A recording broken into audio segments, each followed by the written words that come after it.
আসসালামু আলাইকুম। আপনি চাইলেই কিন্তু একটা প্রজন্মকে হঠাৎ করে বই পড়ার দিকে অনেক আগ্রহী করে তুলতে পারবেন না।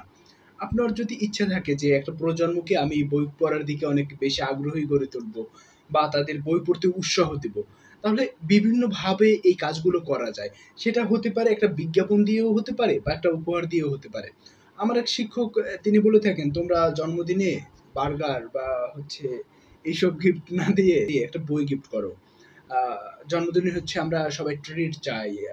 এখানে খেতে যাই, ওখানে খেতে যাই। এই খাবারটা একটু ওই খাবারের টাকা থেকে কিছু টাকা সঞ্চয় করে হলেও একটা বই গিফট, একটা ছোট্ট একটা উপহার। সেই উপহার দেয়ার মাধ্যমে কিন্তু আপনি যাকে উপহারটা দিচ্ছেন, সে অবশ্যই আপনাকে ওই বইটা আগ্রহ নিয়ে পড়বে।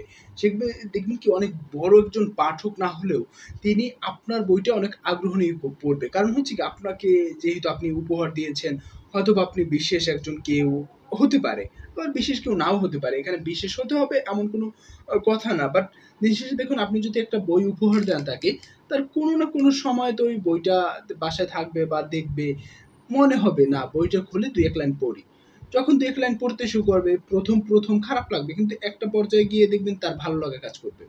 আবার দেখুন বিজ্ঞাপনের কথা বললাম বা হচ্ছে চলচ্চিত্র বলি বা নাটক, টেলিভিশন নাটক বলেন বা হচ্ছে চলচ্চিত্র, শর্ট ফিল্ম, তারপর হচ্ছে বিজ্ঞাপন ইত্যাদি সকল কিছুর মাধ্যমে কিন্তু বই পড়ার দিকে একটা প্রজন্মকে আপনি আগ্রহী করে তুলতে পারেন। ফর এক্সাম্পল আমি মাত্রই হচ্ছে ক্লোজ আপ বাংলাদেশের একটা গল্প দেখলাম যেটা হচ্ছে কাছে আসার গল্প। অর্থাৎ তারা তো এভাবে তৈরি করে।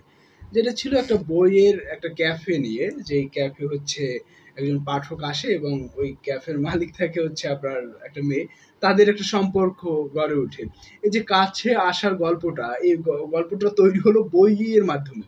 অর্থাৎ মূল ঘটনা বা মূল বৃত্তটা কিন্তু এখানে আপনার বইকে কেন্দ্র করে। অর্থাৎ মূল কেন্দ্রবিন্দু কিন্তু ওই বইয়ের ক্যাফে। ওই ক্যাফেটা না থাকলে কিন্তু তাদের দেখাও হতো না বা হচ্ছে তাদের সম্পর্কটাও আ প্রসারিত হতো না। সেক্ষেত্রে কিন্তু ওই ক্যাফেটা বিশেষ ভূমিকা পালন করেছে।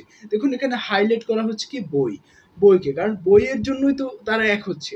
হতে পারে বিভিন্ন কারণে মানুষের এক হওয়া। কিন্তু এই যে বইয়ের বিষয়টা তুলে ধরা, এখন এই প্রজন্মের কেউ যদি ওই যা দেখে ওই শর্ট ফিল্মটা, তখন তার মনে হবে না বইয়ের জন্য হচ্ছে আমার জীবনেও এমন কিছু হতে পারে। আমি হচ্ছে বইয়ের ক্যাফে চলে যাই।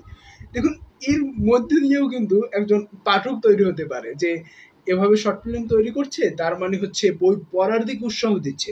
আবার দেখবেন অনেক সময় বিজ্ঞাপনে বইকে আরকি প্রমোট করা হয় বা হচ্ছে বই কেন্দ্র করে বিজ্ঞাপন হয়ে থাকে। যেমন অডিও বুক।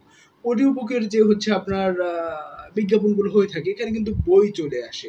কারণ অডিও বুকটা যে কয়টা সফটওয়্যার আছে অডিও বুকের তাদের মেইন পয়েন্টই তো হচ্ছে বই।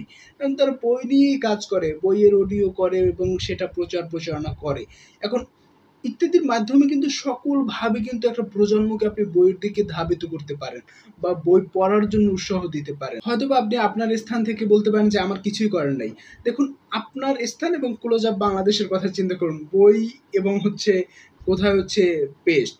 অনেক দূরত্ব, তাই না? তারপরেও কিন্তু তাদের গল্পের মধ্য দিয়ে তারা বইয়ের প্রতি মানুষের আগ্রহ বা উৎসাহকে রিপ্রেজেন্ট করছে বা এটা পরিচয় করিয়ে দিচ্ছে এই প্রজন্মের সঙ্গে। এটা কিন্তু একটা গ্রেট একটা আইডিয়া আমি বলব।